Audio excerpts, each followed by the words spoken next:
Halo teman-teman, kami dari kelompok 2 dengan tema pelanggaran pajak akan menyajikan sebuah video tentang pelanggaran pajak oleh pelaku UMKM. Video ini kami sajikan dari inspirasi dari kasus-kasus yang telah terjadi sebelumnya. Seperti ini, kasus yang ini, dan juga kasus yang ini.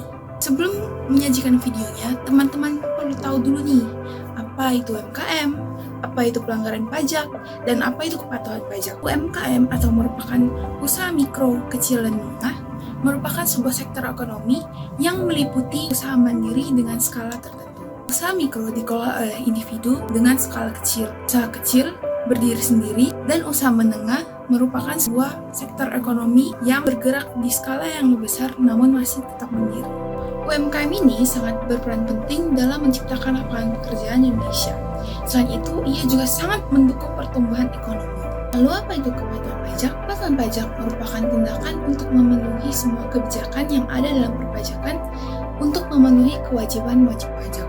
Di Indonesia, UMKM dengan peredaran bruto kurang dari atau sama dengan 4,8 miliar akan dikenakan pajak penghasilan sebesar 0,5% sesuai dengan peraturan. Lalu, pelaporan pajak ini harus dilakukan rutin setiap bulan untuk mendapatkan insentif pajak. Pelanggaran pajak dapat diartikan sebagai sebuah tindakan tidak menaati kewajiban perpajakan yang telah diatur dalam peraturan perundang-undangan. Pelanggaran pajak adalah sebuah langkah yang menjauh dari kewajiban, mulai dari lupa melakukan pelaporan terhadap pajak sampai dengan sengaja untuk menghindari pelaporan pajak. Untuk itu, ayo kita sebagai warga negara yang baik, bijak, dan taat dengan pajak. Setelah penjelasan singkat ini, mari kita sama-sama simak videonya. Lupa ya, banyak kali memang tugas kayaknya ya. Cek, datang juga Cek. Yo. Punya bapaknya, Yo, mana? Oke lah, kamsia Cek, kamsia. bapaknya ya. Ya, nah nih, sendok buat kau. Sudah menikmati. Yuk, kamsia Cek. Makan ya. Yuk. Memang enak kali loh sini loh. Udah murah, enak kali, cocok kali untuk anak-anak kos. Ya kan? Iya bro. Besok makan lagi lah kita sini ya. Mantap lah pokoknya. Iya. Sini lagi kita. Yuk. Bos. Bos, kata orang-orang itu makan di sini enak-enak. Hah? Enak lah. Makin banyak orang bilang enak, makin rame, makin banyak cuan, bisa lah tambah gaji saya bos. Mulut kau tuh ya manis kali kalau udah soal gaji. Jangan gitulah bos. By the way bos, dengar dari orang-orang kita harus bayar pajak loh bos. Hah? Bayar pajak? Apa itu bayar pajak? Buat ribet aja. Mau gak usah kau naik gaji? Janganlah bos. Kan aku cuma ngingetin bos aja. Jadi bos, gimana bos? Jadi nih kita naik gaji? Alah, lihat dulu nanti. Kalau memang betul omsetnya naik, bisa lah kita naikkan gajinya. Bos, tapi sorry ya, ini soal UMKM tadi, meskipun kita orang UMKM gini, kalau nggak lapor pajak, kita bisa masuk pengadilan, bisa di penjara. Aduh, apa itu pajak-pajak? Mitos itu. Bayar pajak buat rugi ya. Gak bisa gitu Ribet bos. aja. Jadi nasib kami sama kamu gimana? Iya bos, nanti aku gak kerja lagi. Gimana aku makan? Makan batu digoreng pasir lah nanti aku. Alah, tenang aja lah kalian. Bos ini bos, saya sama bos. Tua ini. Gak langsung, aku sih percaya aja sama bos kita ini. Yalah, kalau bos bilang gitu, kita mau gimana? Udah, pergi kerja lagi. Oke, aman ya bos.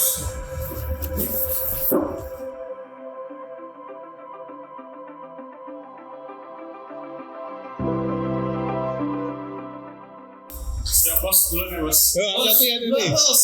Hati-hati. Wah, ini laporan penjualan kita hari ini. Penjualan kita kayaknya makin banyak deh. Kayaknya kita udah harus lapor pajak.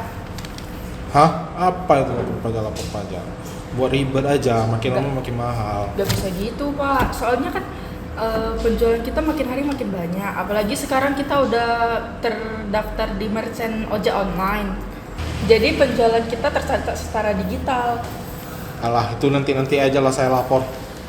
Ya udah deh pak, aku cuma bisa ingatin aja ya. Tapi kalau bapak mau lapor, bapak bisa cari saya ya, karena saya bisa. Oke.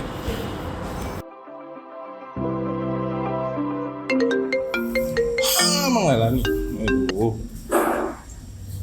Halo, selamat siang. Dengan Bapak Denny. Halo, selamat siang.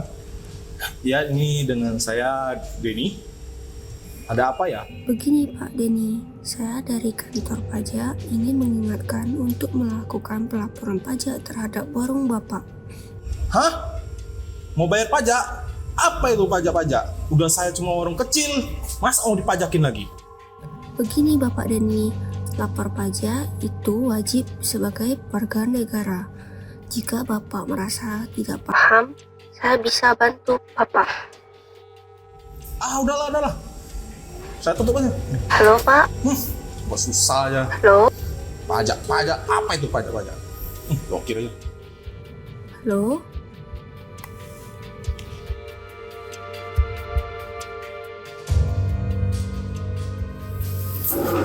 Selamat siang, kami dari Apakah memilih tokonya di tempat?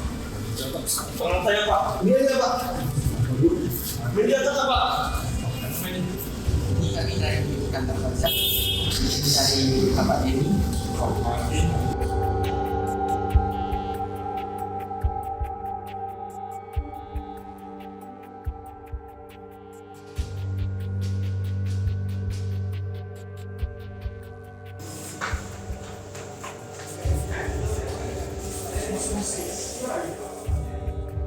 Ini bos.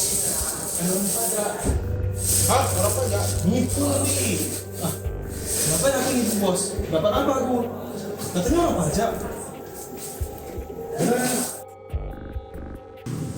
Selamat siang, jadi saya Kendrick dan rekan saya Wilvin, kami dari kantor pajak nih. Selamat siang, ini benar dengan Bapak Denny. Ya, benar. Jadi gini Pak, saya mau bantu Bapak untuk melaporkan pajak Bapak. Jadi begini, melihat dari situasi toko online Bapak, jadi seharusnya Bapak melaporkan pajak. Hah? Lapor pajak? Yang ada buat susah aja. Saya udah gede kecil, tapi dibuat susah lagi. Jadi gini Pak, kalau pajak UMKM itu cuma 0,5% Pak. Iya, sudah seharusnya Bapak untuk melaporkan pajak. Alah, itu cuma akal-akalan kalian aja untuk memperas gede kecil seperti saya. Bukan begitu Pak, memang aturannya seperti itu. Udah. Saya lagi sibuk. Udah. Udahlah, gak apa-apa, kita balik. Iya, Pak.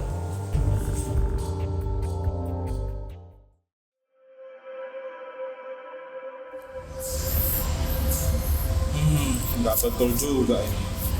Nggak lapor pajak, kena dendanya ratusan juta, bahkan bisa sampai miliaran. Evelyn, sini. Hari itu kamu bilang kamu bisa lapor pajak kan? Iya. Itu gimana caranya? Oh, Bapak akhirnya mau lapor pajak juga.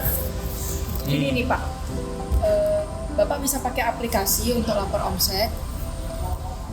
Mari kita lihat cara melakukan pelaporan pajak UMKM. Mulai dengan menghitung pajak bulanan yang perlu dibayarkan. Caranya dengan mengalihkan jumlah omset yang diterima dengan 0,5%. Misalnya, jika omset bulanan yang diterima adalah sebesar 10 juta rupiah, maka hitungannya adalah 10 juta rupiah dikalikan dengan 0,5%. Hasilnya adalah sebesar 50.000 rupiah. Selanjutnya kita perlu membuat kode billing. Pertama kita buka aplikasi M-Pajak dengan tampilan awal seperti ini.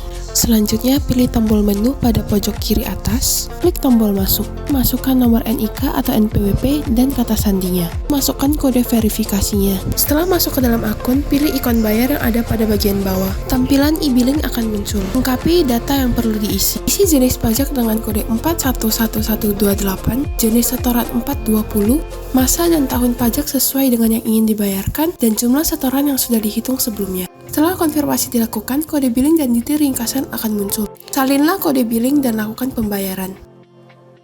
Setelah melakukan pembayaran, perlu melakukan pelaporan SPT masa.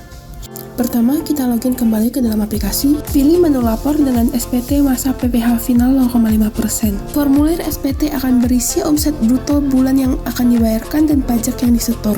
Bukti pembayaran sebelumnya juga perlu diunggah. Setelah itu, konfirmasi dan kirim formulir yang telah diisi. Sistem akan menghasilkan bukti penerimaan elektronik atau BPE secara otomatis. Ternyata gitu aja lapor pajak. Ternyata nggak susah toh. Tahu saya laporkan hari itu, jadi nggak susah saya, nggak khawatir. Iya Pak, mudah banget loh Pak sekarang. Teman-teman sudah lihat ya video tadi?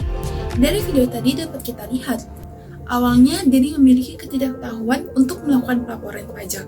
Ketidaktahuan ini juga terjadi di banyak UMKM Indonesia. Ini dipicu oleh kurangnya edukasi dan sosialisasi perpajakan yang memadai, terutama untuk daerah yang jauh dari jangkauan sosialisasi perpajakan oleh pemerintah. Ada banyak pelaku UMKM yang tidak benar-benar memahami apa itu regulasi pajak, cara melaporkannya, hingga manfaat melakukan pelaporan pajak. Di samping dari ketidaktahuan, terdapat juga kesengajaan untuk tidak melakukan pelaporan pajak. Dari video tadi dapat kita lihat, Denny telah mendapat himbauan untuk melakukan pelaporan pajak. Namun ia masih menolak dan sengaja untuk menghindarinya. Sengajaan dalam menghindari pelaporan pajak ini didorong oleh faktor ekonomi, seperti keinginan untuk mengurangi beban biaya dan persepsi bahwa sanksi yang diberikan oleh pemerintah terhadap pelanggaran pajak masih lemah. Oleh karena itu, dibutuhkan upaya oleh pemerintah untuk meningkatkan kepatuhan pajak pada sektor UMKM dengan melakukan dua pendekatan. Yang pertama, peningkatan literasi perpajakan dengan melakukan edukasi dan sosialisasi yang lebih intensif dan mudah diakses. Dan yang kedua, penegakan hukum yang lebih tegas terhadap pelaku pelanggaran pajak untuk mendorong kepatuhan pajak. Sekian video dari kelompok 2. Semoga bermanfaat buat teman-teman yang telah menonton. Terima kasih.